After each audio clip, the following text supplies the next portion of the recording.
Hi there, everyone. Rick with Smart Drive Test. Not talking about driving this morning. We're talking about what everybody has been talking about and what is on everybody's mind right now is the coronavirus. We're talking about that. And what I would particularly like to talk about this morning is talk about why people are panic buying and why people are hoarding particular items from stores. And as many of you know, smart drivers who have been around on the Smart Drive Test YouTube channel and whatnot, you know that I'm a professional historian. I have a doctorate in legal history.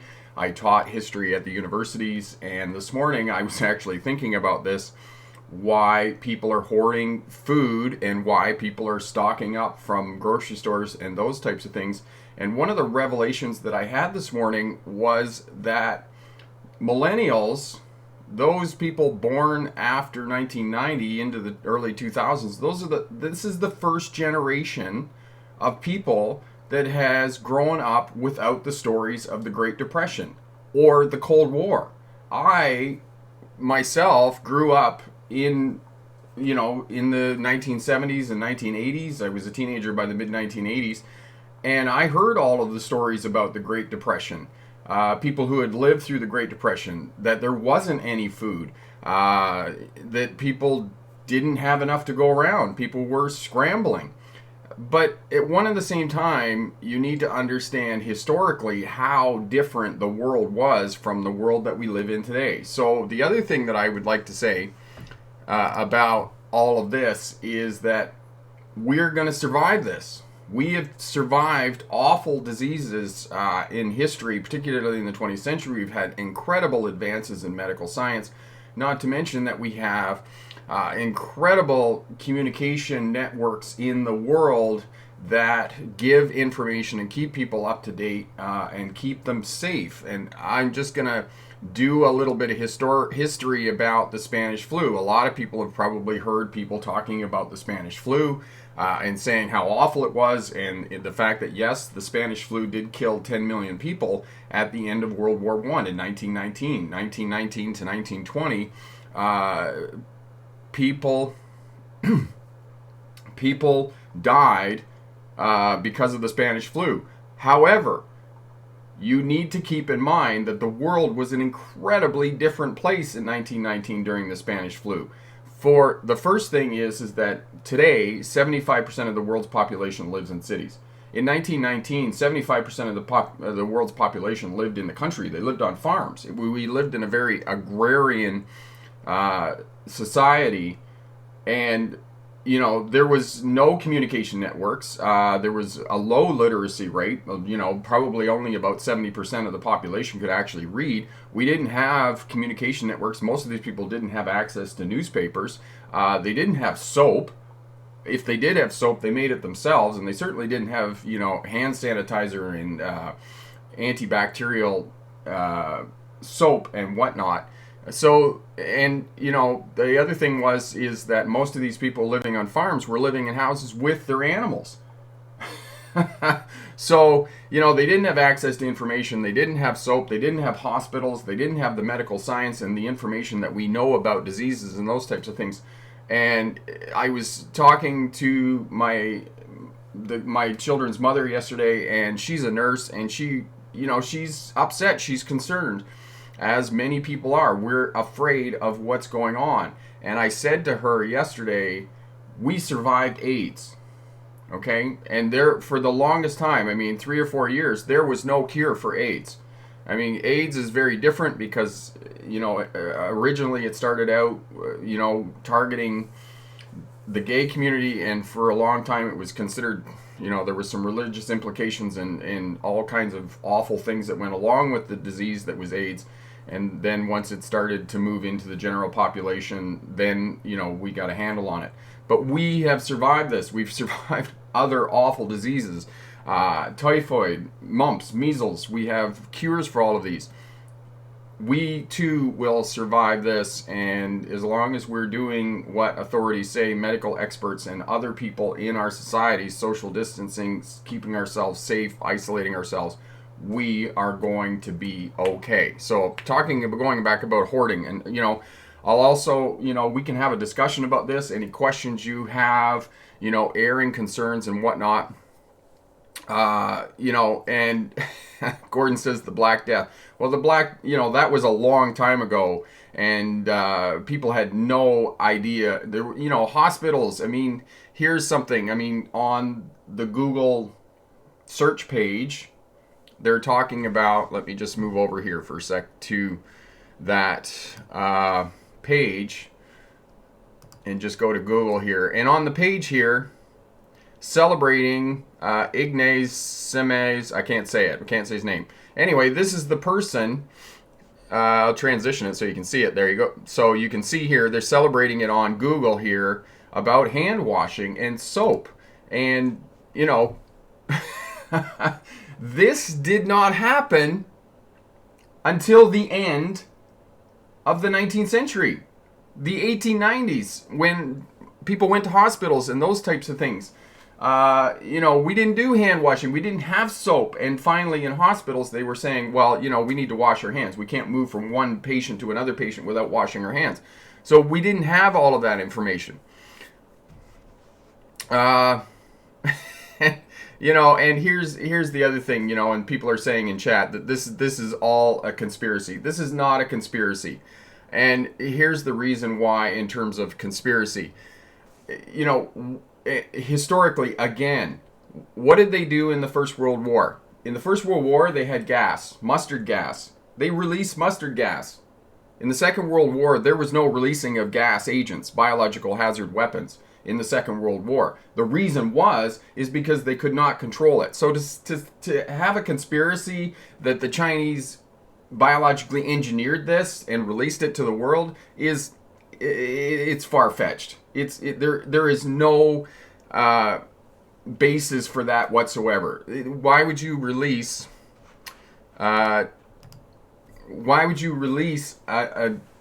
something you can't control? So this is something that unfortunately happens in terms of flu disease. And as long as we practice social distancing, we too are going to survive this. So yes, road tests have been postponed. Other things have been postponed, and things are going to be postponed in terms of keeping people safe. And Katie says she's scared to go to the store. And yes, it's fine to be afraid to go to the store, but you're going to be fine, Katie. Okay, just practice your social distancing, stay 6 feet away from other people, use hand sanitizer, and you're going to be fine. Yesterday, in terms of going back to what the title of this is, in terms of hoarding, I went and got one of the tires pumped up on the car, stopped at the tire shop, and the two blokes there was having a chat with them, and they were like, oh, Superstore's this and Superstore's this, and they're missing all of these ingredients, all of these food items and whatnot. I went to Superstore, which is one of our big grocery chains here. The store was stocked. Like, there was produce everywhere. The meat shelves were full. The dairy section was full. So the supply chains are still being, they're still open. Shelves are still being stocked. So know that we are safe, that the logistics, the trucking, all of these people, and as other people have said, and I'm simply echoing what other people have said, these are the heroes in our society. They're keeping things going. They're keeping our economy going. Yes, people are taking hits. They're here in Canada, one of our major airlines, Air Canada, half of the flight staff is being laid off. But at one and the same time, other cargo airlines are over the top busy. They cannot keep up with the demand. So, even though part of our economy is suffering, other parts of the economy are not suffering. They're actually booming in this time of need. So people are looking after other people, and know that. Hall phase, what are we talking about? We're talking about what everybody else is talking about. We're talking about the COVID-19 crisis, and talking about people hoarding and why people are hoarding in our society. And historically, I think the reason that people are hoarding is because of the Cold War. And interesting enough, the Cold War, and I hadn't thought about this for years and years and years. When I was a kid, my parents bought a parcel of land. It was a farm. right? Essentially. And my stepdad was building a bomb shelter. And this was something that was done during the Cold War. People built bomb shelters to survive a nuclear attack. And, you know, there are many Cold War books out there. I read them when I was a kid, when I was taking, when I was taking English courses. The Chrysalids, Alas Babylon, On the Beach. And there's other ones. I mean, you can Google it. Top 10 books on the nuclear strike. So the reasons that people, probably older people are hoarding food is because they grew up with these stories about the Great Depression. They grew up during the Cold War, and they grew up under the threat of nuclear war and building bomb shelters in the United States of America during classes. Children who were alive during this time were doing bomb shelter drills. They were doing nuclear attack drills, duck and cover. This was a real thing that they were teaching in public schools, in the public education system. Duck and cover. Not that duck and cover was going to do you any good during a nuclear attack. And, they use this as kind of a comic relief in the Transformers. Duck and cover, duck and cover. Dad's like duck and cover and gets in the bathtub, right? This was real during the 1950s and 1960s, during the height of the Cold War. And I would be interested to know, because I'm using the term the Cold War. I'm banding around the Cold War. I mean, I grew up in the 70s and 80s and 90s, and who here, just be honest with me, if you're watching on the replay, you're watching now, do you even know what the Cold War is? Because we don't live under that threat of nuclear war anymore. I mean, it's still there. The United States, Russia, other countries in the world still have stockpiles of nuclear weapons, but we don't live under the threat of nuclear war anymore, even though it's, all of the arsenal's still there. So that's interesting. And as Trill says, yes, fuel, gasoline, diesel fuel, it's very cheap right now. It's incredibly cheap. It's the cheapest it's probably been in 20 or 30 years. So, yes, one of the things. Epic. Coronavirus stores are usually split into 2 hours. Seniors than normal customers. Driving commercial vehicles might have relaxed due to the situation. Yes, and,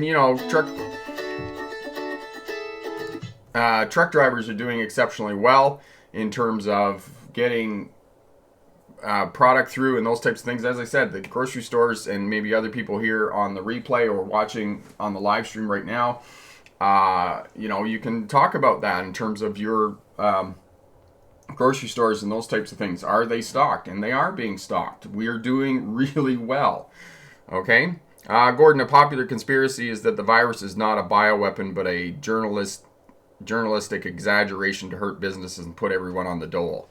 And Gordon, that's an interesting conspiracy theory, but it's, everybody is hurting. Everybody is doing their part in terms of the coronavirus, in terms of, social distancing. It's not just, the lower and middle class people. It's also businesses. I mean, imagine, as somebody was saying to me the other day, and I would have to verify this information, but cruise ship lines, stock fell 80%. I mean, it's incredible. I mean, stock markets are taking hits. Everybody is hurting. It's not just the lower and middle class people in society that are hurting. Everybody is hurting. All right. So Trill, grade 12 social studies, Alberta curriculum still teaches the Cold War. Yes. So, the Cold War, and it was interesting. I was talking to a friend of mine this morning and asked me about the Cold War. The Cold War lasted from 1946 until 1989. I don't know whether many people know that or not, but it was from the end of the Second World War all the way until the fall of the Berlin Wall in 1989. That was when it was seen as... Okay, so there's some historical discussion about that, whether it was 1989 with the fall of the Berlin Wall or the collapse of Russia in I think it was 1991 was the collapse of Russia, was seen as the end of the Cold War. So, and we lived under that. Most people know about the Bay of Pigs, the Cuban Missile Crisis, and interesting enough about just talking about the Cuban Missile Crisis for a little bit, because I taught the Cuban Missile Crisis, is that it was a ploy on the part of the Russians to kind of get the Americans upset about the whole thing, and the whole thing really wasn't as big a deal. It was because, and the reason historians say that is it's easy to hide missiles from satellites because you simply stand them up. And what historians posit is that the Russians didn't stand up the missiles; they rather laid them down so they were easily identifiable from satellite, and therefore the Americans could easily find them. And because the Americans easily found them, then the Russians had no intention of ever launching nuclear strikes against the United States of America from Cuba.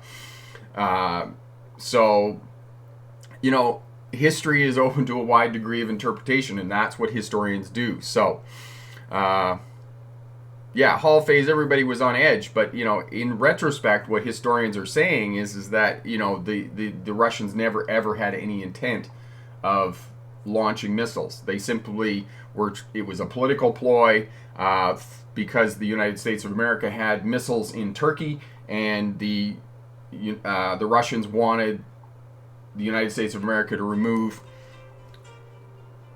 their missiles from Turkey. So that's what they were doing. So it was political ploy during the Cold War. And again, all of this historical stuff is feeding into the current crisis and why people are afraid and why people are scared. The other interesting thing about all of this is that there's no reason to panic buy. Most people, I know myself, if push came to shove, I probably have 3 months worth of food in my house. There's a bag of rice over there, and rice, it's a fairly big bag of rice, and that bag of rice is probably going to last me 6 months a year, right, before I go through that rice, because rice keeps, right? So there's no need to do that. Gordon, the collapse of communism finally came around. Apparently the Soviet Union lasted a long time due to the underground black markets and illegal trading. The rural areas also had a free market economy. Yeah, and there was a lot of things going on in terms of Russia and the collapse of Russia, the fall of the Berlin Wall, and all of that. And it's a complicated topic. It's things that fill up history classes in universities and all of those sorts of things. Hall phase, no, you absolutely should not panic, okay? This is going to be over in a few weeks, social distancing, we're going to get a hold on this. And, the other reason that I say this, to encourage calm, China has this well under control, okay? We are going to be okay, okay? We have survived other diseases. We have survived AIDS. So we have conquered some pretty awful diseases in our history, and the other thing about this, the other interesting thing about this, and I've said this before in terms of talking about traffic crashes and whatnot, at the turn of the 20th century, at the beginning of the 1900s, the leading reasons for deaths in the world was disease, famine, and war. Okay? And at the beginning of the 21st century, the century that we now live in, the leading causes for death among the human population is traffic crashes, terminal illness, and suicide. So we have completely changed the world and our ability to maintain people's health and control disease. Okay, disease is not on the list anymore. It's terminal illness, people having heart attack, poor health, and those types of things.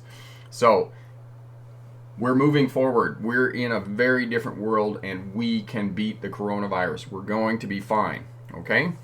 Epic. Everyone was on the edge during the Cold War, and there was a cartoon called Duck and Cover. Yes. Speaking of the pandemic, there's lobbying by the truck freight industry to keep the service areas open. Yes.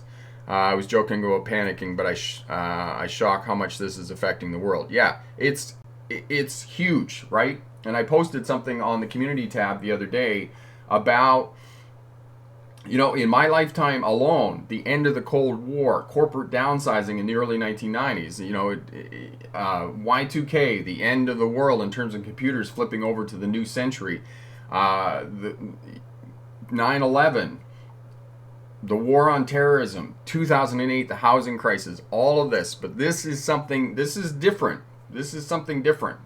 but we're still going to survive this. We're still going to be okay. The world is going to be okay. The other thing about the financial markets, and I want to say this, I want to, provide some calm, provide some hope. At the end of the First World War was traumatic and left a scar on the world internationally. And if you go to any British colony, any city in Canada, any city in Australia, Europe, places like that, there is an epitaph dedicated to the First World War. What happened at the end of the First World War is that governments did not really have a handle on economics. I mean, we had started to move towards democracy. We didn't really know what democracy was. We didn't really know what capitalism was. Both democracy and capitalism were kind of in their infancy, right? And so there wasn't any money put into social welfare programs. And people say, oh, the roaring 20s. We kind of remember the roaring 20s, right? Well, the 20s weren't roaring in any stretch of the imagination. There was about 2 or 3 years in the 1920s that was roaring because there was a massive recession after the First World War because governments didn't have any social welfare programs. They didn't pump money into the economies to kind of boost the economy and kickstart the economy. Governments, however, learned from that after the end of the Second World War. At the end of the Second World War, they put huge amounts of money into the economy to kickstart it and to ensure that there wasn't a recession after the end of the Second World War because they learned from history. And it's the same thing as what's happening right now. Yes, people are out of work. Yes, people are on welfare and those types of things. But governments know that that people need assistance. They need help to continue to keep the economy going. So what they're doing is there's relief packages. The government of Canada, the United States, other countries in the world have earmarked huge amounts of money to help industry and help people to make it through this. So there is help available. Yes, it's going to take you a little bit of time to see some of that money, but be patient. It's there. You're going to get help, okay? Because we have learned from history that if you don't help people out, then everybody's going to suffer in terms of the international economy, okay? Okay, Gordon, the people of India can't have social distancing. There's constant congestion in the majority of cities. But simply again, Gordon, that's not true. If push comes to shove and people know that they need to have social distancing, we'll make it happen. People will make it happen. People are incredibly resilient. People have an incredible amount of fortitude. If this is what is required of them, they'll figure it out. China figured it out. And China has a much bigger population than India. Yes, India has one of the biggest populations in the world, but they will figure it out, okay? The flu of 1918 was very bad. Yes, in Hall Phase, you weren't here from the beginning when I kind of talked a little bit about the Spanish flu in 1918, but the world was a very different place in 1918. And just to reiterate that again, in terms of the Spanish flu, most people lived in the country. They didn't have soap. They didn't have access to newspapers, communication. They had low literacy rates. Most people lived in houses with their animals on farms. We didn't have hospitals. Hospitals are not what they were today. They did not have the medical science information that we have today. We have incredible information about viruses and flus, and we have the CDC, we have the World Health Organization. These people have a lot of information about the transmission of viruses and flus and those types of things, and they will figure this out very quickly. Okay? Gordon, after World War II, the Anglosphere in most of the world started adopting t-shirts over the usual suit, tie, and waistcoat. Not sure what that's about. Do I believe in China's figures? You need to sort of take all of the figures and all of the statistics as, and that's a good point. You need to take it as a bit of a guideline because it's a little bit, the statistics about the extent of the virus in the world and the numbers that we're seeing, it's difficult to quantify that information, to collate that information, because somebody could get a flu at home, never be tested for the coronavirus to see whether they actually have the coronavirus. So the numbers are never going to be comprehensive, but there are numbers out there to show that there is cause for concern, and this is the reason why the state of California has locked down. Other cities have been locked down. We are doing social distancing. I mean, many places in North America are one step away from martial law. I mean, we are in states of emergency, and there's reason for states of emergency because we need to get this under control. So the statistics, the numbers indicate that there is a problem.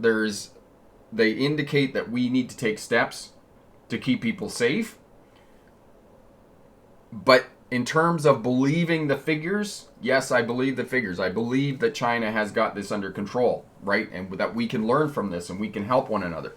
And if this is an international crisis, we are going to pool our resources. We are going to bring together the best people to get this under control. And the same thing happened with AIDS. We got it under control. We figured out a solution for the disease, okay? Okay, Gordon, you're talking about something completely different in terms of t-shirts and jeans. Interesting enough, here's where the jean thing came from.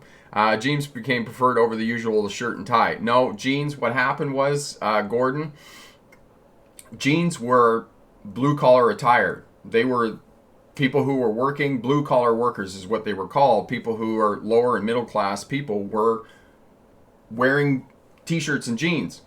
And the baby boomers growing up in the 1950s and 1960s adopted that blue jeans and t-shirts as part of their rebellion. You have to realize that the baby boomer generation rebelled against the greatest generation, that generation that was born before the First World War, lived through the First World War, the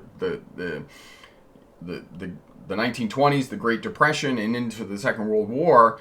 The baby boomer generation after that was born in 1945, lived through the 50s and 60s, and grew up as teenagers in the late 50s and 1960s, they adopted all of that as part of their rebellion against society, right? And, we could talk forever about, the Vietnam War, civil rights movements in the 1960s, the feminist movement, gay rights movements, all of those movements that happened in the 1960s is part of the baby boomers. So fascinating. Gordon, is the closing of bars and restaurants a recommendation or part of the arbitrary law? It's, Gordon, these are not the recommendations and policies that authorities are putting in place.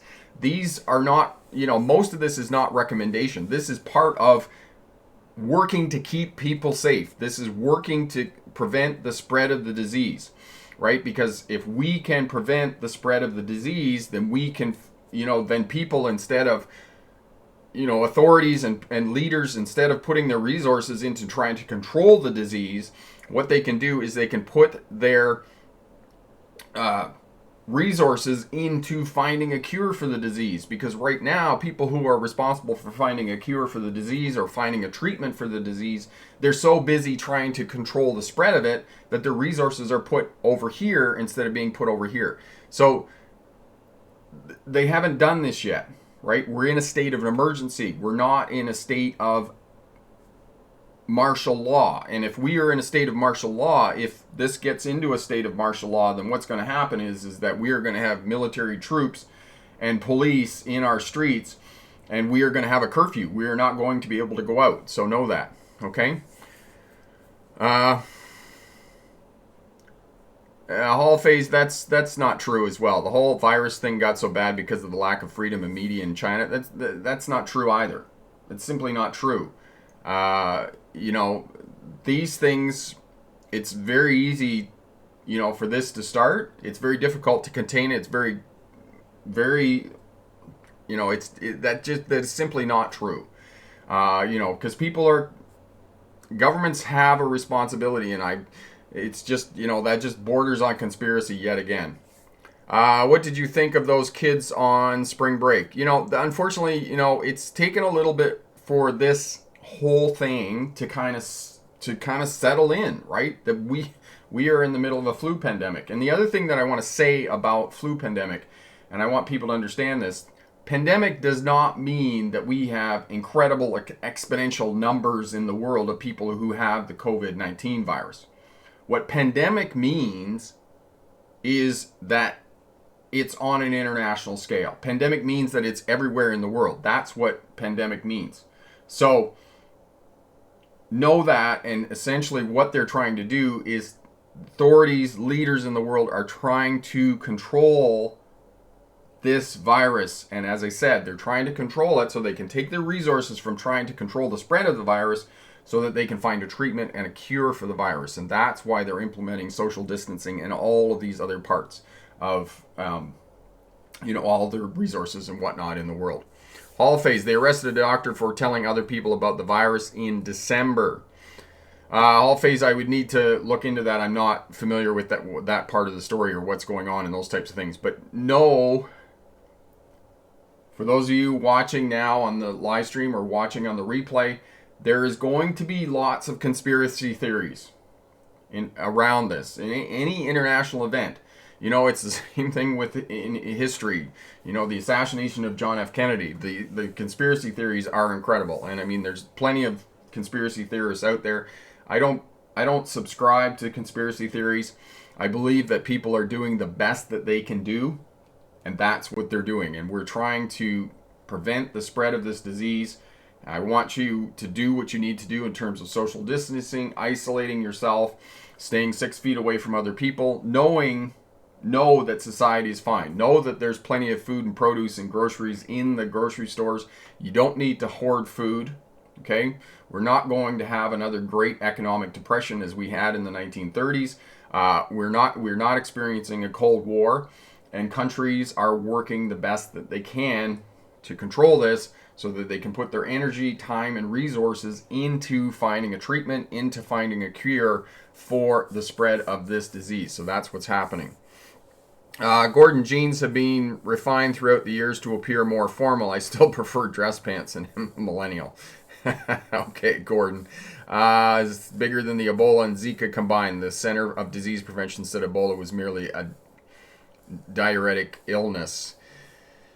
The thing is, Gordon, how serious it is depends on how far it gets out there. So this is what we need to, you need to trust the authorities in terms of what they're doing and their belief that this is going to help, okay? Hall phase, why are people buying so much toilet paper? Because I think that what happened was there was some misinformation put out there, Hall phase, and people started buying toilet paper. I don't know, but it's interesting. You don't need that much toilet paper. Okay, so what we're going to do is we're going to leave it there. If you have any comments, if you're watching on the replay, leave us a comment down in the comment section. We're going to talk about that. There's no need to panic buy during this virus. All right, the food chains, the grocery stores are well stocked. People are still working hard, and we would like to thank all of the people who are putting in extra time to make all of this happen, keeping the economy going, bringing grocery stores, keeping the supply chains open, and those types of things. People are doing exceptionally well in this time of crisis, and I would like to thank everybody from the bottom of my heart who's doing this.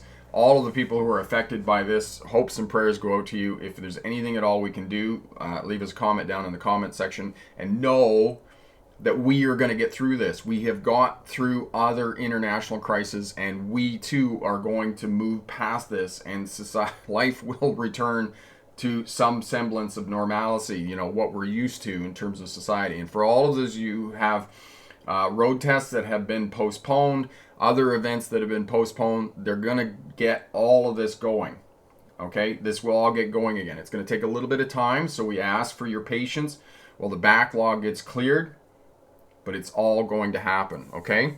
Hall phase, live stream tomorrow night, 6 p.m. Pacific Standard Time, so we're going to do that. Gordon, I recall an individual who joked about having Ebola and he was arrested. Don't know. Always hard to, validate some of those stories and whatnot. Yes, and big credit to the truck drivers, to all of the grocery store workers and those types of things.